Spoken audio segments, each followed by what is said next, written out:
माननीय मुख्यमंत्री ने राज्य के विकास को और तेजी से आगे बढ़ाने के लिए केंद्र के पास जो हमारे बकाये हैं, उन बकायों के मद में तत्कालीन कोयला मंत्री पीयूष गोयल जी को एक पत्र लिखा था कि हमारे राज्य से आपने अभी तक जो भी कोयले का उत्खनन किया है, लोगों को डिस्प्लेसमेंट का सामना करना पड़ा, पर्यावरण को नुकसान हुआ, इन तमाम मुद्दों पर जो हमारा जो रॉयल्टी है, जो हमारा जो प्राप्य है, वो 1,36,042 करोड़ रुपए हमको आप दे दें। उसके बाद आपको ये भी याद होगा कि तत्कालीन जो कोयला मंत्री थे, उन्होंने रांची आने का काम किया, झारखंड मंत्रालय में जाकर माननीय मुख्यमंत्री से मुलाकात की और उन्होंने ये भी कहा सार्वजनिक तौर पर कि झारखंड का जो बकाया है वो जल्द से जल्द हम पूरा कर देंगे। लेकिन जैसा विश्वसनीयता का संकट भाजपा को है, वही केंद्रीय मंत्रियों का भी है। केंद्रीय वित्त मंत्री से जब संसद में पूछा गया कि भाई प्याज का दाम क्यों बढ़ रहा है, तो उन्होंने कह दिया था कि मैं तो प्याज खाती नहीं। माननीय मुख्यमंत्री जी का वो उसके बाद एक खुला पत्र भी आप सबके सामने आया है, जो प्रधानमंत्री जी को लिखा गया था। उसके बाद चालू सत्र में हमारे एक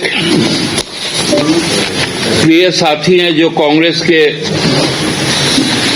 थे और अभी तो आधिकारिक तौर पर वो निर्दलीय हैं, श्री राजेश रंजन जी, वो भी झारखंड चुनाव में आए थे और जब इस बात को उन्होंने समझा कि जो जायज पैसा है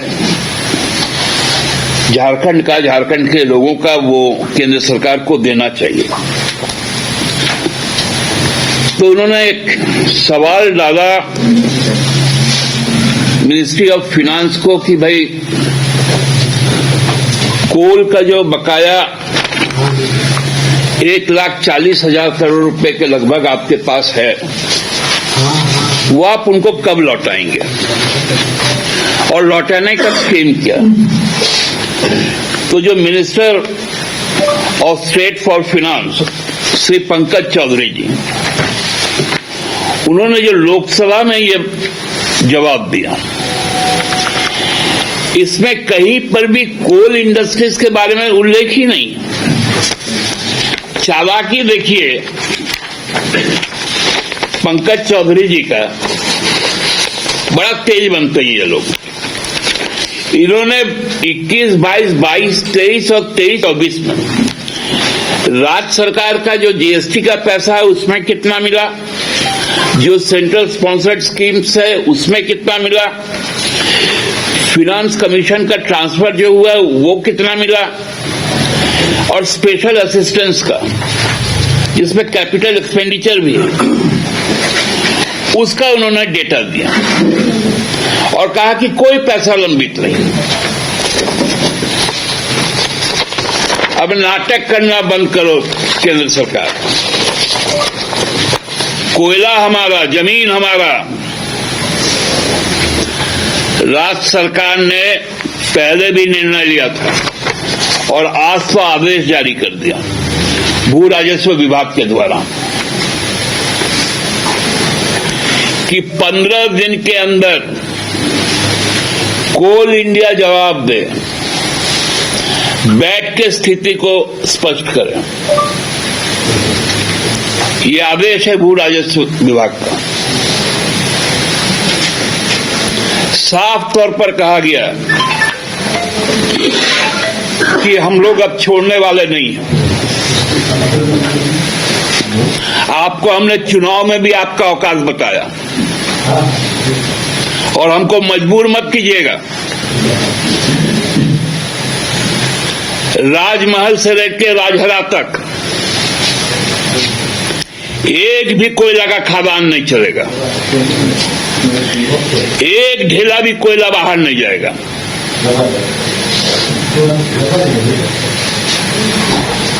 नाटक है क्या?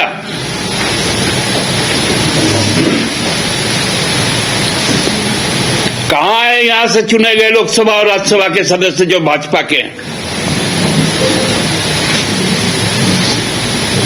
मंत्री भी हैं, सब गूंगे हो गए क्या? बहरे हो गए?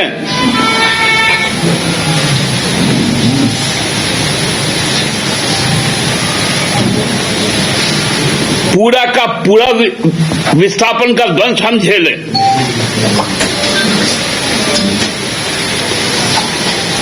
पर्यावरण को जो नुकसान हुआ वो तो अलग, जंगल काटे गए,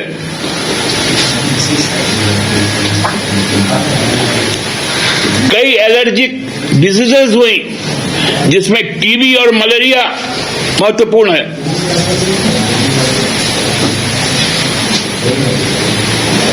और ये चालाकी कर रहे हैं।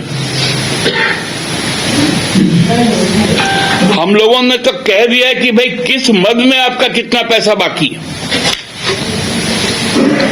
माननीय मुख्यमंत्री जी ने जो पत्र लिखा था उस पत्र में सारा डिटेल है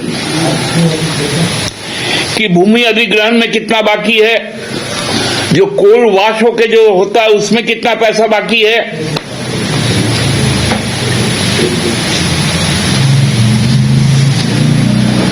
जो सूद हमको मिलना है उसमें कितना पैसा बाकी है।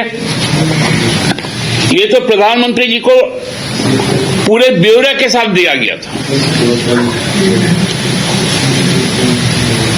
हमारे पक्ष में उच्चतम न्यायालय का आदेश आया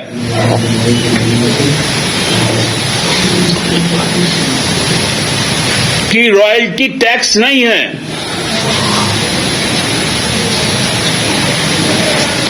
सुप्रीम कोर्ट ने अपने 9 सदस्यीय फुल बेंच कॉन्स्टिट्यूशनल कहा कि रॉयल्टी जो है, सेस जो है, वो टैक्स के दायरे में नहीं आता। अब तो हम ये भी जोड़ेंगे, हमारे भूखंड से जो रेलवे जाता है उसमें जो माल ढुलाई होती है उसका भी फ्रेट पर अब हम अपना रॉयल्टी लेंगे।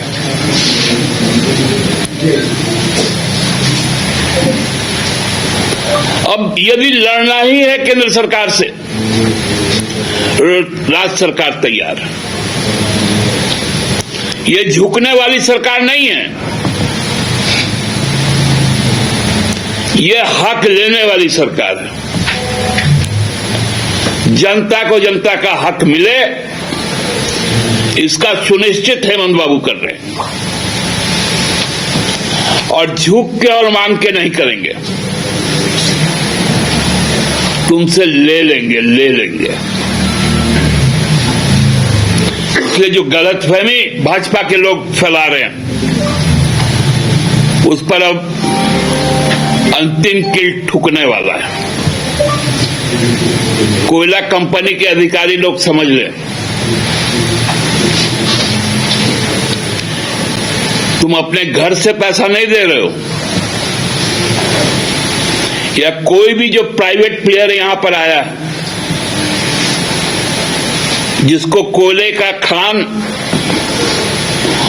ऑक्शन में मिला है, वो सभी कंपनियां सुन ले, पहले राज्य सरकार का पैसा जमा करे, फिर एक फावड़ा चलाए, नहीं तो सब फावड़ा बंद हो जाएगा। बहुत बहुत धन्यवाद। दादा, आज सीजीएल परीक्षा पे हाईकोर्ट का एक निर्णय आया है, इस निर्णय को देवेंद्र किस रूप में देखती है? नहीं, देखिए, जब हाईकोर्ट का निर्णय है तो उस पर कोई सीधा टिप्पणी नहीं, लेकिन उन्होंने भी इस बात को कहा है कि भाई यदि किसी को कोई आपत्ति है तो राज्य सरकार उसकी जांच करवा ले, लेकिन जो डॉक्यूमेंट वेरिफिकेशन का काम हो रहा है वो अंतिम रिजल्ट नहीं होता। और इसमें वेरिफिकेशन के बाद भी कुछ जो लंबित वैकेंसीज हैं उसको भी फिर से उसका भी मेरिट लिस्ट निकलेगा। इसलिए जो भी छात्र आंदोलनरत हैं, जो युवा हैं, उनसे मेरा बहुत विनम्र आग्रह है कि धैर्य न खोएं। 14 का परीक्षा है, 24 आ गया, बीत रहा है 24। बीच में लंबा 5 साल रघुवर जी का था, जो एक जेपीएससी नहीं करवा पाया वो जेएसएससी भी नहीं करवा पाया। हम लोगों ने प्रयास किया। दादा, एक सवाल और, आज लोकसभा में one nation one election bill आया है। देखिए, लोकसभा में जो one nation one election bill आया, मैंने पहले भी कहा था, हमको लगता है कि पिछले ही अब तो आप लोगों से बात करते हुए कहा था कि ये संपूर्ण असंवैधानिक एक काला कानून लाया जा रहा है, जिसमें संविधान की जो शर्तें हैं उनका कहीं पालन नहीं किया, धज्जियां उड़ाई गई। जो दोनों सदन की 2/3 की बहुमत की जरूरी है उसको भी हटाया गया। जो 3/4 राज्यों का रेफरेंडम है उसको भी हटाया गया।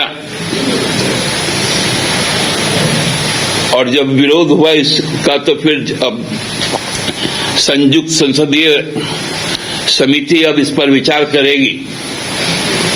हमको लगता है कि देश को भ्रम में डालने के लिए केवल बिल को लाया गया। भारतीय जनता पार्टी का एक बहुत अच्छा तरीका है कि अखबार, टीवी, अन्य जितने भी जनसंवाद माध्यम है उसका शीर्षक वही बने, तो इसीलिए इसको इंट्रोड्यूस किया गया। क्या हुआ, महिला सशक्तिकरण का जो संकल्प लेके उनका रिजर्वेशन का बात आया था, पहले तो उसको 29 तक टाला गया, अब देखिएगा उसको भी 34 तक ले जाएगा, E34 को 44 तक ले जाएगा।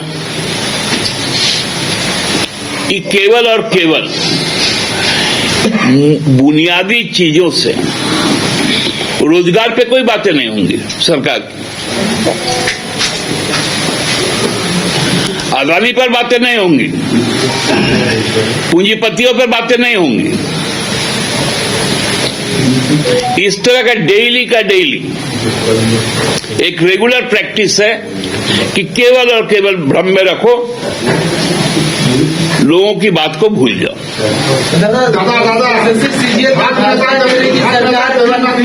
अब किसका सुनने और किसका बोले? भाजपा का कहना है लाठी डंडे की सरकार है, जिस पर देवनाथ की पिटाई हुई है। सुनिए ना, अब इनको और कुछ तो आता नहीं, ये लोग तो सब फूल बरसाते थे ना। जब CNT-SPT एक्ट का संशोधन का बात आया तो फ्लावर गन से ऐसा शूट किए कि हमारे सैकों में खूंटी जिला का एक शहादत हो गया। बकोरिया भूल गए, तपकड़ा भूल गए। ये फूल बरसाने वाली सरकार थी क्या भाजपा की? उनका कहना है कि देवेंद्र महतो की गिरफ्तारी तो हो सकती थी, पिटाई क्यों? अच्छा, उस श्रृंखलता का क्या गवाही है? उन्होंने कभी लाठियां नहीं चलाई। इसलिए ये चीजें जो पुलिस की बातें हैं पुलिस से अगर वो बीजेपी कह रही कि सरकार कंफ्यूज है को जहां सीआईडी जांच के आदेश दे दिए गए थे वहीं एसएससी आयोग की ओर से प्रेस कॉन्फ्रेंस करके कहा गया कि गलत तरीके से एग्जाम नहीं हुआ, फेयर तरीके से हुआ, तो कॉन्ट्राडिक्टरी है दोनों। देखिए ना, ये मामले को इतना ज्यादा हौच-पौच किया गया, कुछ भ्रमित छात्रों के द्वारा, कुछ भ्रमित मीडिया के द्वारा, कि सब कुछ गड़बड़ हो गया। अब हाईकोर्ट का भी जब आ गया है, हम लोग को इंतजार करना चाहिए। शायद 22 जनवरी को अगली सुनवाई है, तो उस बीच में उन्होंने कुछ निर्देश दिए हैं मुकदमा वगैरह दर्ज करने का। तब तो जब कानूनन उन चीजों का पालन होगा तो सब चीजें सामने आ जाएंगी। अगर खबरें ये है कि केंद्र सरकार बोल रही है किसी तरह का कोई बकाया नहीं है, कुछ नहीं मिलेगा। पूरा रामायण सुनने के बाद में सीता किसकी माँ? वाह।